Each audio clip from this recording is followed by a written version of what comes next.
Assalamualaikum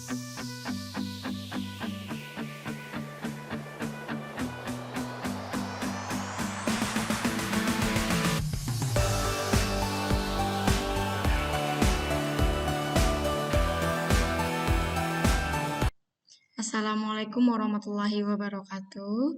Baik anak-anak, jumpa lagi kita dalam mata pelajaran Pendidikan Pancasila dan Kewarganegaraan bersama Ustaz Ayu.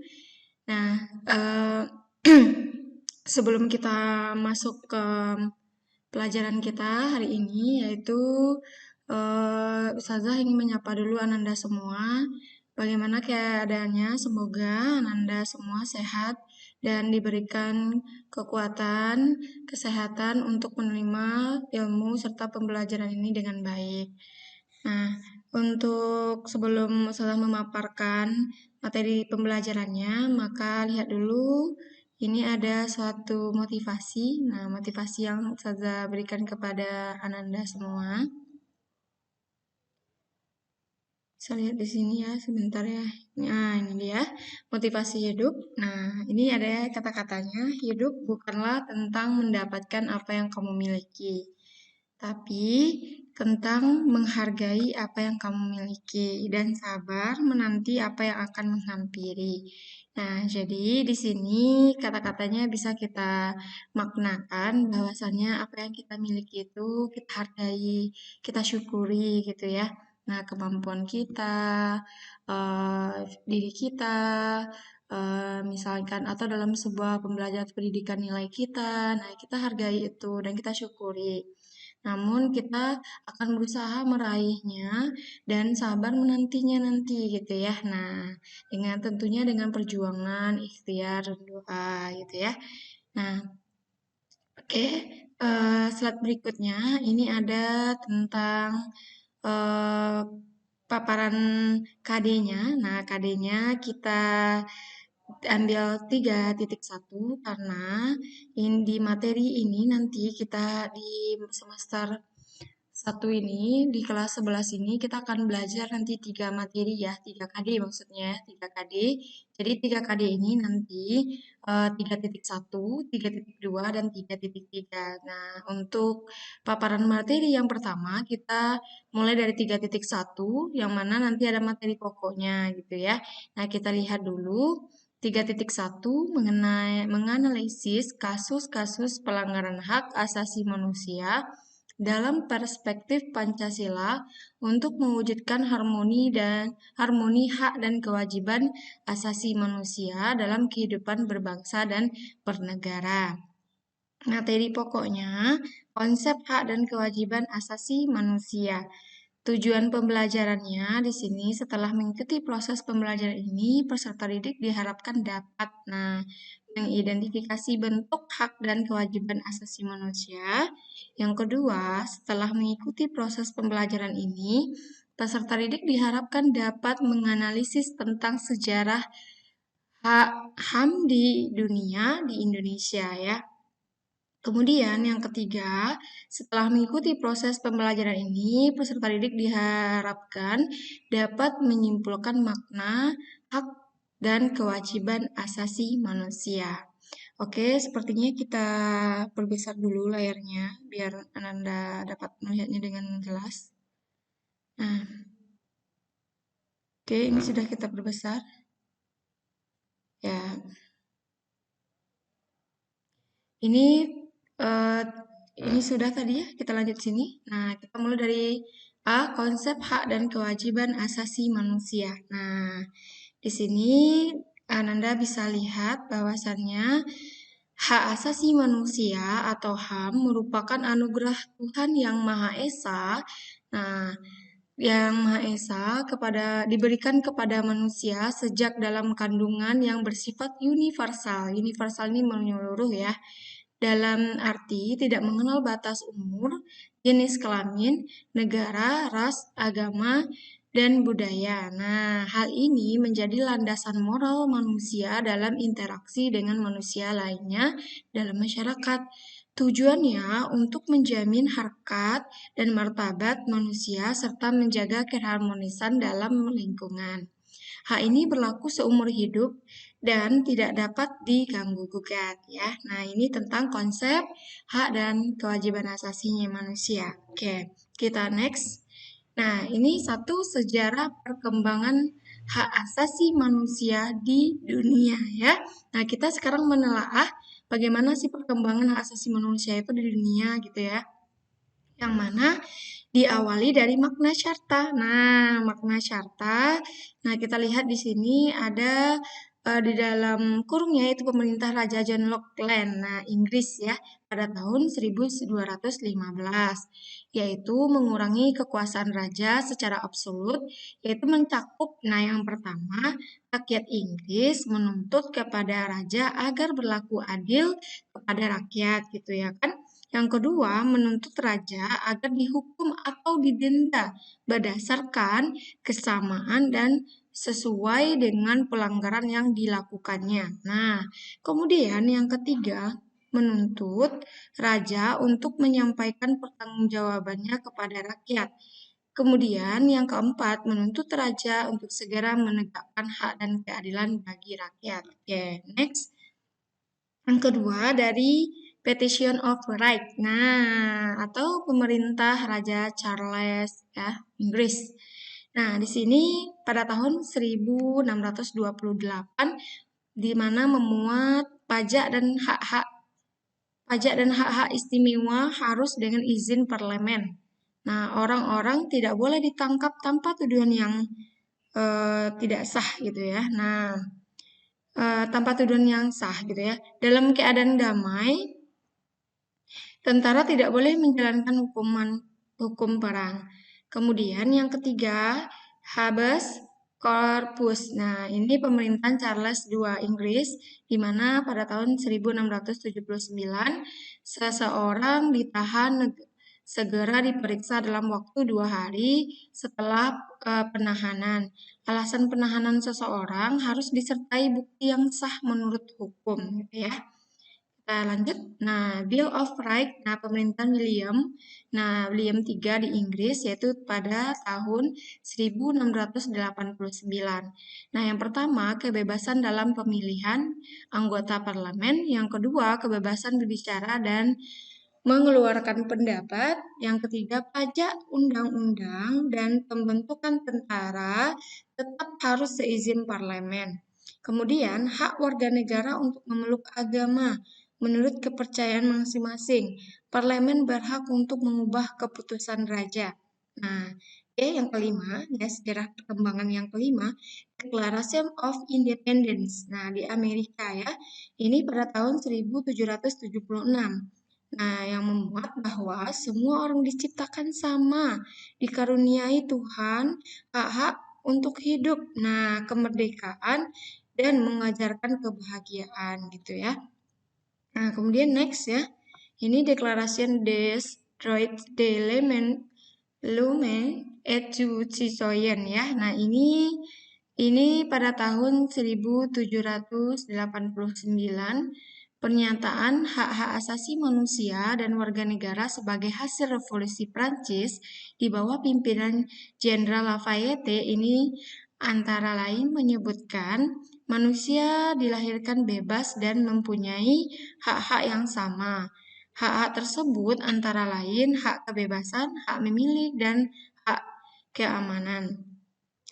Yang berikutnya Atlantic Charter ya, Atlantic Charter pada tahun 1941.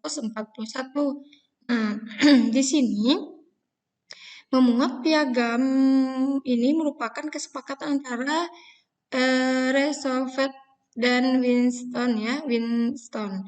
Nah, di sini pada tanggal 14 Agustus 1941 yang menyebutkan 5 kebebasan dasar manusia yaitu freedom for fear, kebebasan dari rasa takut, freedom of religion, kebebasan dari untuk beragama dan beribadah, freedom of expression dan berbicara, kebebasan berbicara ya. Kemudian freedom of information, ini kebebasan dalam hal pemberitahuan, freedom for what when, kebebasan dari kemiskinan dan kekurangan.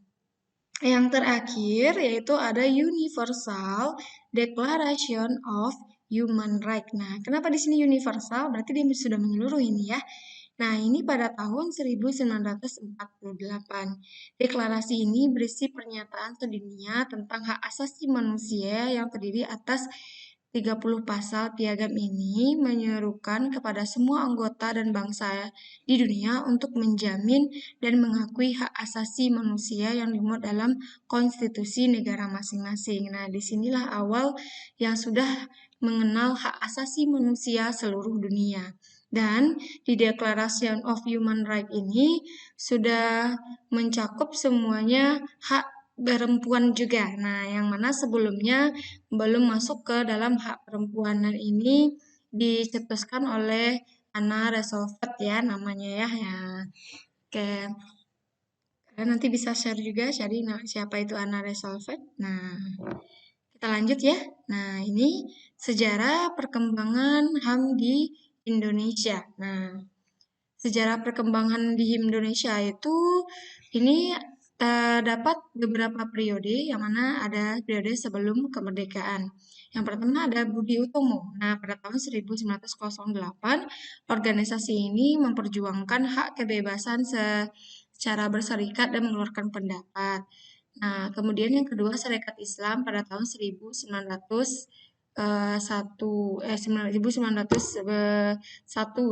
ya, penghidupan yang layak, kebebasan dari penindasan dan diskriminasi. Indis Parcit ya 1912. Nah, hak untuk mendapatkan kemerdekaan dan perlakuan yang sama. Kemudian Penghimpunan Indonesia pada tahun 1925, hak untuk menentukan nasib sendiri. Kemudian yang kelima, Pendidikan Nasional Indonesia pada tahun 1931, hak untuk menentukan nasib sendiri, hak untuk berserikat, berkumpul, mengeluarkan pendapat, persamaan di muka hukum, dan hak untuk turut dalam penyelenggaraan negara. Oke, next. Periode sesudah kemerdekaan. Nah, periode sesudah kemerdekaan itu pada tahun 1945, kemudian 1950. Nah, ini yang pertama, hak untuk merdeka, hak untuk kebebasan bersyarikat dan berkumpul melalui organisasi politik, hak kebebasan untuk menyampaikan pendapat, terutama di parlemen. Kemudian legitimasi HAM secara formal tercantum dalam UUD NRI tahun 1945 dan Maklumat Presiden 3 November 1945 memberikan keluasan pada rakyat untuk mendirikan partai politik. Nah, oke. Periode 1950 sampai 1959, kemunculan partai politik dengan beragam ideologi, adanya kebebasan pers, pemilu dalam sistem multipartai, kendali parlemen atas pemerintahan. Nah, wacana pemikiran HAM yang kondusif karena pemerintah memberikan kebebasan. Kemudian periode 1959 sampai 1966, pemerintah membatasi hak sipil dan hak politik warga negara seperti hak untuk berserikat, berkumpul, dan mengeluarkan pikiran dengan tulisan. Oke, kita lanjut. Nah, masih ada ya periode 1966 sampai 1998. Tahun 1967, pemerintah berusaha melindungi kebebasan dasar manusia yang ditandai dengan adanya hak uji material yang diberikan kepada Mahkamah Agung ya. Nah, kemudian tahun 1970 sampai 1980, pemerintah cenderung melakukan pemasungan produk hukum yang bersifat restriktif, nah atau membatasi HAM. Nah, produk pemikiran Barat dianggap tidak sesuai dengan nilai-nilai leluhur budaya bangsa tercermin dalam Pancasila. Nah, kemudian tahun 1990-an pembentukan lembaga penegakan HAM seperti Komisi Nasional atau Komnas HAM ya. Nah, pada tahun 1993. Kemudian yang kelima, periode 1998 sampai sekarang masa Orde Baru ke Reformasi melakukan amandemen UUD NRI tahun 1945 untuk menjamin HAM. pemerintah menetapkan Undang-Undang Nomor 39 Tahun 1999 tentang HAM dan UU Undang-Undang Nomor 26 Tahun 2000 Peradilan HAM atau Kemenkumham. Nah, Rencana Aksi Nasional HAM pada tahun 1998-2000 yang direncanakan oleh B.J. Habibie melalui keputusan Presiden nomor 129 tahun 1998 dan HAM Indonesia pada tanggal 25 Juni 1998 kemudian diubah dalam keputusan Presiden nomor 61 tahun 2003. Oke, masih lanjut ya. Pada 22 Juni 2015 telah ditandatangani Peraturan Presiden Perpres nomor 75 tentang Rencana Aksi Nasional Hak Asasi Manusia tahun 2015 sampai 2019. Perpres ini dibuat berdasarkan pertimbangan Ranham tahun 2011 sampai 2014 yang telah berakhir perlu dilanjutkan. Nah, Ranham adalah meningkatkan penghormatan, perlindungan, pemenuhan, penegakan, dan pemajuan HAM di Indonesia. Ranham digunakan sebagai acuan kementerian, lembaga, dan pemerintah daerah dalam melaksanakan penghormatan, perlindungan, pemenuhan, dan penegakan, dan pemajuan HAM di Indonesia. Nah, oke, kita masuk ke makna hak asasi manusia. Nah, sebelum kita masuk, kita melanjutkan, Ustazah mau menyapa dulu nih anak-anak Ustazah. Nah, gimana anak-anak Ustazah? Apakah masih bersemangat untuk mengikuti materi kita hari ini? Nah, tentunya masih ya, dan Ustazah sangat berharap sekali Ananda masih bersemangat dan bisa mengikuti materi kita ini dari awal sampai akhir dengan baik ya. Oke, semangat. Nah, kita mulai lagi makna hak asasi manusia adalah seperangkat hak. Nah, ini biasanya udah ngerti nih anak-anak Ustazah nih ya. Nah, oke. Seperangkat hak, nah, yang melekat pada hakikat keberadaan manusia sebagai makhluk Tuhan yang Maha Esa dan merupakan anugerahnya yang wajib dihormati, dijunjung tinggi, dilindungi oleh negara, hukum, pemerintah, nah, dan setiap orang demi kehormatan serta pelindungan harkat martabat manusia. Oke, next. Nah, HAM memiliki beberapa ciri khusus. Nah, ini harus digarisbawahi ya, ciri khusus. Nah, ciri khusus. Nah, apa ciri khususnya? Yang pertama, hakiki. Apa itu hakiki? Ada pada setiap diri manusia sebagai makhluk Tuhan. Nah, hakikatnya gitu ya, sebagai manusia. Kemudian dia yang kedua ada universal. Nah, universal ini hak yang berlaku untuk semua orang di mana saja tanpa memandang status, ras, nah, harga diri, gender, atau perbedaan lainnya. Nah, kita tahu universal itu menyeluruh ya. Nah, itu dia. Kemudian yang permanen. Nah, permanen itu apa? Hak itu tetap selama manusia hidup dan tidak dapat dihapuskan oleh siapapun. Nah, itu dia permanen. Kemudian tidak dapat dibagi. Semua orang berhak mendapatkan haknya, apakah hak sipil atau hak politik, ekonomi, dan sosial budaya. Nah, jadi dia itu tidak bisa dibagi maupun tidak juga bisa dipindahkan gitu ya. Nah, oke. Jadi 4 ini ingat-ingat ya. Hakiki, universal, permanen, dan tidak dapat dibagi. Oke, kita lanjut. Nah, macam-macam HAM. Nah, macam-macam HAM ya. Ada hak asasi pribadi atau personal right. Nah, ini apa contohnya? Banyak. Hak untuk hidup, hak untuk mendapatkan kebebasan, hak untuk berkumpul, hak untuk berserikat, hak untuk mengembangkan diri, hak untuk makan gitu ya kan, hak untuk berteman, banyak ya, masih banyak gitu ya. Kemudian hak asasi politik. Nah, political right. Nah, ini gimana political right? Ya, di sini hak kita untuk dipilih, hak kita untuk memilih, ya kan?